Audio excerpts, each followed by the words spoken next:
What's going on, family? This is Scrapbook Boxing, Museum of the Forgotten Fisticuffs series. We're going to continue with the grudge match heavyweights with a very good heavyweight championship match that took place on June 12th, 1930. Jack Sharkey, the Boston Gob, faces the Black Hewlin and Max Melling. And I would like to discuss that fight with you right here on the Museum of the Forgotten Fisticuffs series.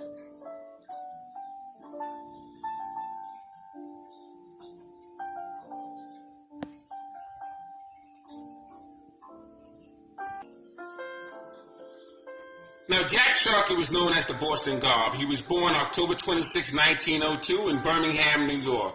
He died August 17, 1994 in Beverly, Massachusetts. Now, he stood 6 foot and weighed anywhere between 181 and 205 pounds. He had a manager, Johnny Buckley, and a trainer, Tony Palazzo. He had a fight record of 37, 13, 3 with 13 knockouts and 2 no decisions. Jack Sharkey was a very good boxer that didn't quite always bring his best to each fight. He was inducted into the Boxing Hall of Fame in 1980 and the Ring Boxing Hall of Fame in 1994, the World Boxing Hall of Fame in 1987.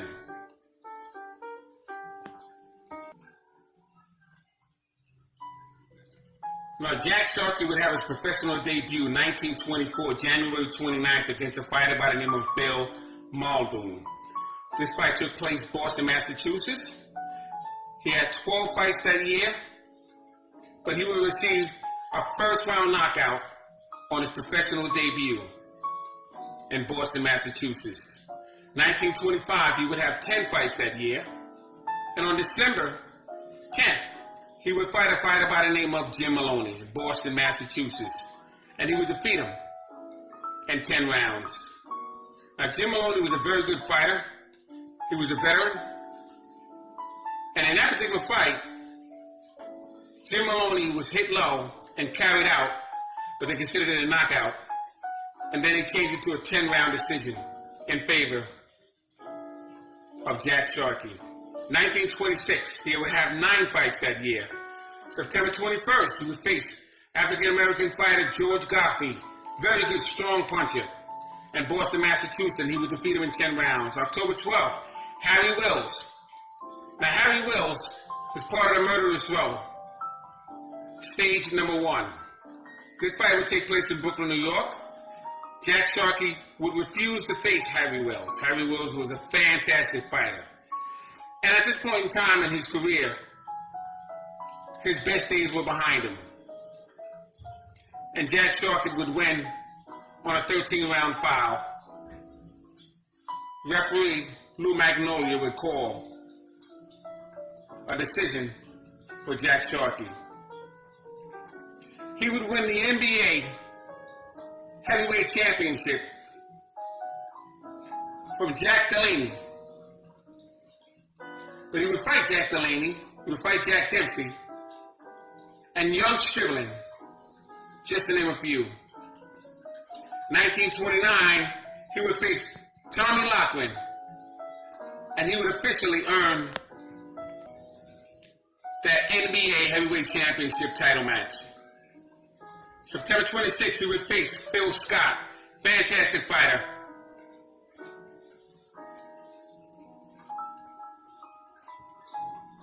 So Jack Sharkey would become the heavyweight champion of the world.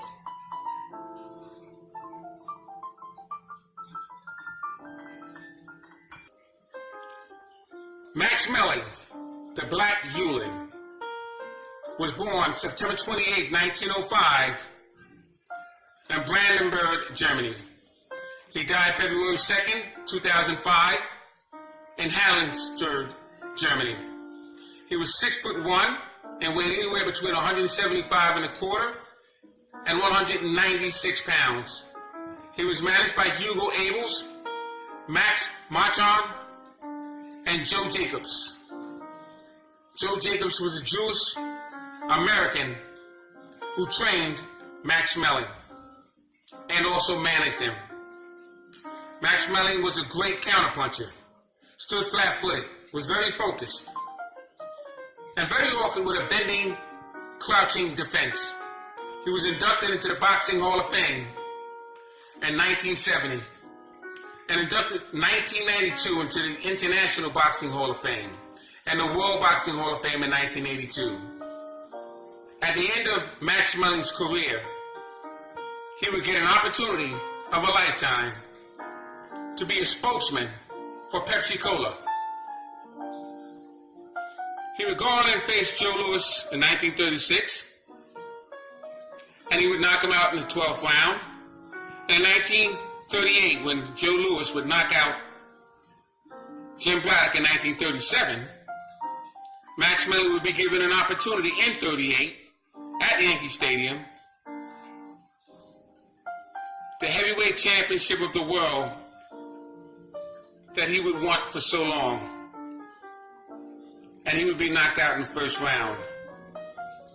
But before we get to that, let's explore this grudge match between Jack Sharkey and Max Schmeling that took place June 12th, 1930. Now, like I said, Max Schmeling was a fierce counterpuncher. He was a very, very strong puncher. He stood flat-footed, and both of his feet were arching towards one another. So that's a very, very complex situation for a boxer who moves from side to side. Because here you have a counterpuncher who is flat-footed, and if he hits you, he can knock you out. Unusual. But Max Schmeling was a phenomenal fighter.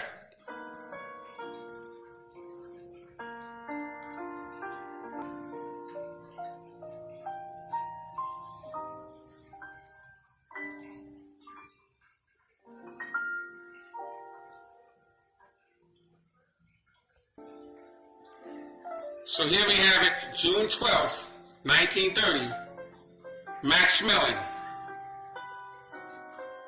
and Jack Sharkey. Now, Jack Sharkey was the heavyweight champion of the world at this time. He had taken the title away with an elimination match with Tom Loughlin because Gene Tunney had relinquished the title in 1928. He had defeated Jack Dempsey in 1926 at Soldier Field, and in 1927 the famous long count. And he would have one more title defense against Tom Heaney, but then he would hang up the gloves. So you had all the fighters in that era scrambling to try and become number one so they can fight for that title. One of those fighters was the Cleveland Baker boy, Johnny Risco. Johnny Risco was a very, very good boxer. And they called him the Cleveland Baker boy. He was a dynamite fighter. Also on that list was an outstanding light heavyweight who would be champion. One of the greatest light heavyweight champions in the entire history of the game. His name was Tommy Loughlin. And he would make it to the finals with Jack Sharkey, and they would fight for the NBA heavyweight championship of the world. And Jack Sharkey would defeat Tommy Loughlin and become the new heavyweight champion of the world. Tommy Loughlin was a phenomenal fighter.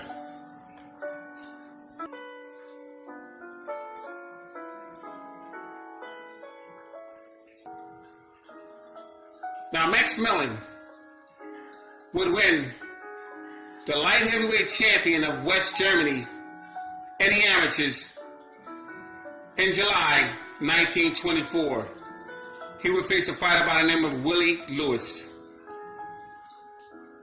And later that year, 1924, he would turn professional and face Johnny Clotis, knock him out in 2 rounds.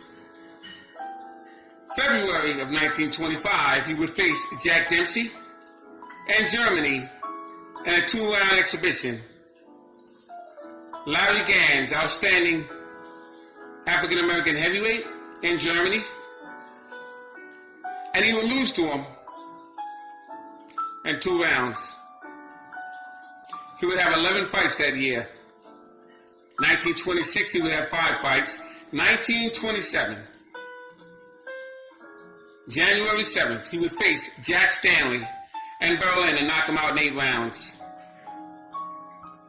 June 19th, Farad Delarge in Germany and knock him out in 14 rounds for the EBU Light Heavyweight Championship of the world. And that would be the first time the radio would be broadcasted, transmitted live in Germany.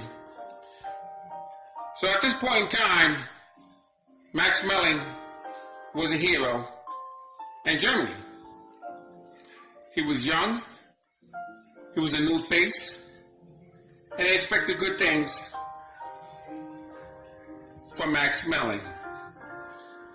So Hitler would allow him to leave the States and fight in the United States.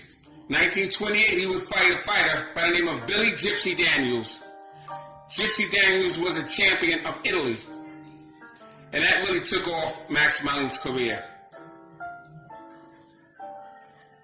And that would set up the fight we're about to discuss now. 1930, June 12th, Yankee Stadium. He would get an opportunity to face Jack Sharkey, the American NBA heavyweight champion of the world.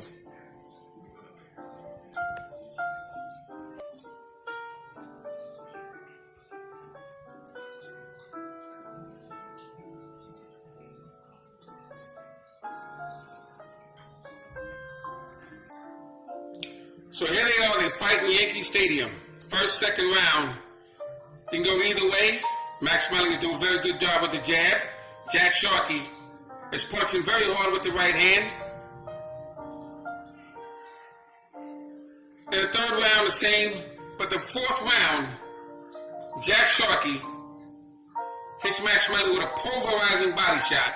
Max Melling goes down, and he's holding his midsection. Trainer Max Martha comes in the ring, along with Arthur Donovan, the referee, and they call it to a halt. They carry over Max Melling to his corner. Jack Sharkey is very, very upset, furious, because he had that same problem with Jim Maloney. And he declared a disqualification against Jack Sharkey, and Max Melling becomes the new heavyweight champion of the world.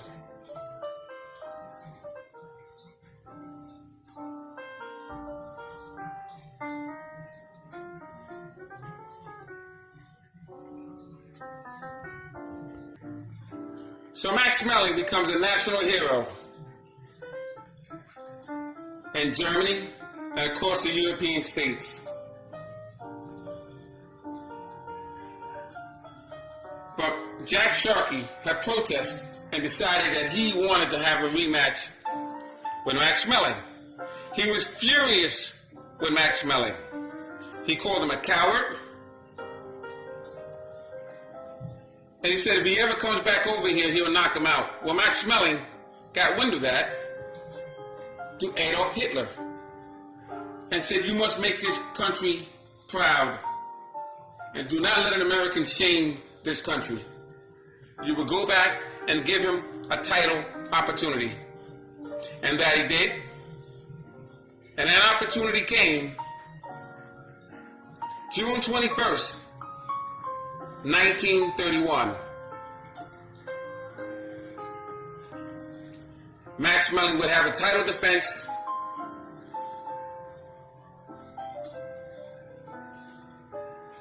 on July 3rd, 1930 against young Stribling, and he would knock him out in the 15th round. So they begin to train and prepare for the rematch June 21st, 1931. So on June 21st, 1932, they would have their rematch. And this time it would be different.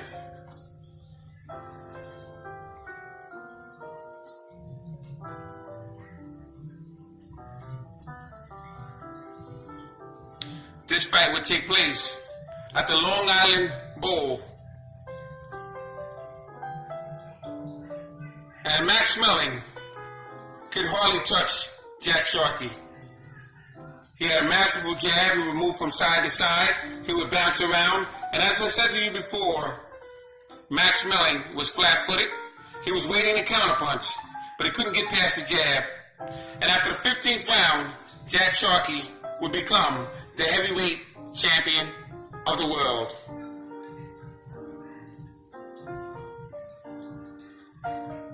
Fascinating story, fascinating fight by two very good heavyweights.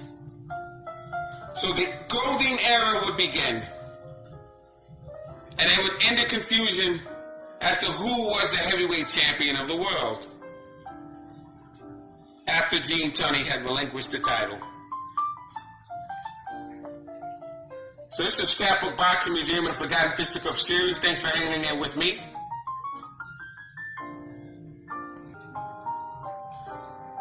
As Jack Sharkey becomes heavyweight champion of the world, he would have to eventually defend his title against Primo Carnera. He didn't think anything of Primo Carnera. So in the next volume, on Grudge Match Heavyweights, we will find out what took place with that fight between Jack Sharkey and Primo Carnera. Until next time, this is Scrapbook Boxing Museum of the Forgotten Fisticuffs series. Thanks for hanging in there with me. Salute to my subscribers. Look out for Ringside Historians with myself, Kurt Sugar Anderson, and Retro Boxing and documentaries. These members will be part of the Museum of the Forgotten Fisticuffs series. Jack Sharkey and Max Schmeling. Salute.